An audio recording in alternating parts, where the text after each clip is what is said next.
All right, well, we can speak to... Thanks so much, guys. Appreciate it. Thanks, Hogan. Well, we can speak to another guest now. We can speak to the famed historian and BBC presenter Simon Schama, who is joining us now. Simon, great to have you with us here on the programme. We've been talking a lot in the past days, weeks and months about how historic this election is. Put it into context for us, just where this sits in the context of America's history. Well, there's nothing like this really, except for the very big moments, like the election of 1860 on the brink of the Civil War. This horse race news and info and bulletins and exit polling is, great fun. It's very important to have right now, but this historically is an existential moment. This election will decide whether or not the great American experiment in democracy will endure, or whether or not American politics will be captive to an authoritarian vision of ways in which you seize and keep power. We're talking about Kamala Harris, who, whether or not you like particular pieces of her policy proposals, we're talking about somebody who's the kind of politician who is familiar to the majority of American voters. And that's why, astonishingly, she's built a coalition of people who've endorsed and supported her, from Dick and Liz Cheney on the far right to people at the other end of the poll, because the assumption is that however dull it might seem, it's the kind of lifeblood of democracy. She respects the Constitution. She respects a peaceful transfer of power. She respects the truth.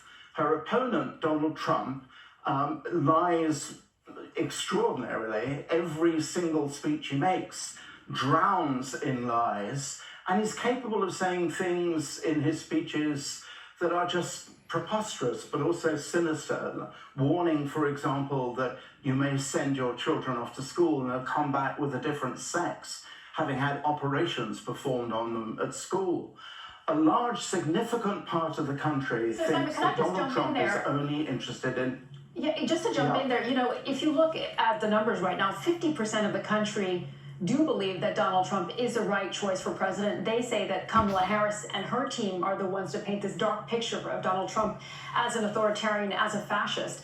And the question I'm wondering is, they're pointing to very real grievances that they say Donald Trump has actually put his finger on. Things like affordability, things like an immigration system that they say is broken, things like public safety and crime. I mean, what do you think this moment then tells us about this? Let me jump into your jumping in. That point of view of Donald Trump is preposterous, because Donald Trump has owned up to sabotaging a bipartisan bill which would have fixed immigration. The United States has the highest growth rate of any G7 country.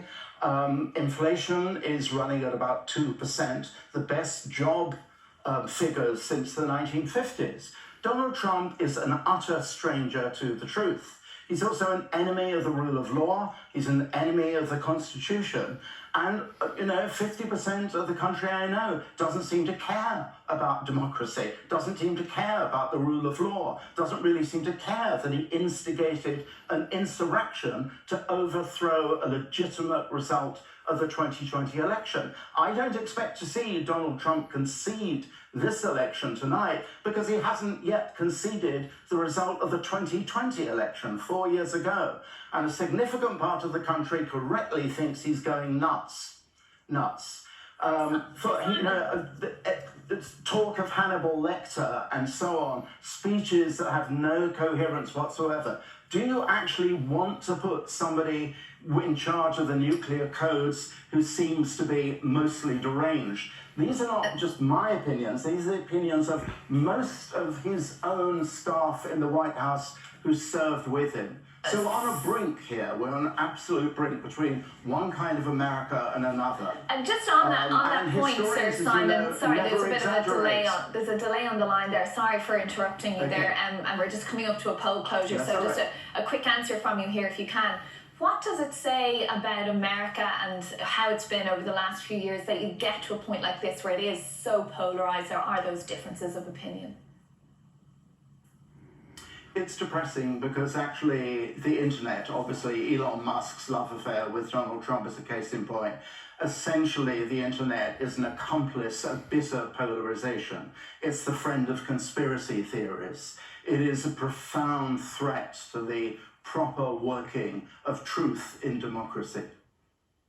Thank you for those thoughts, for joining us there, Sir Simon Schama, Professor of History.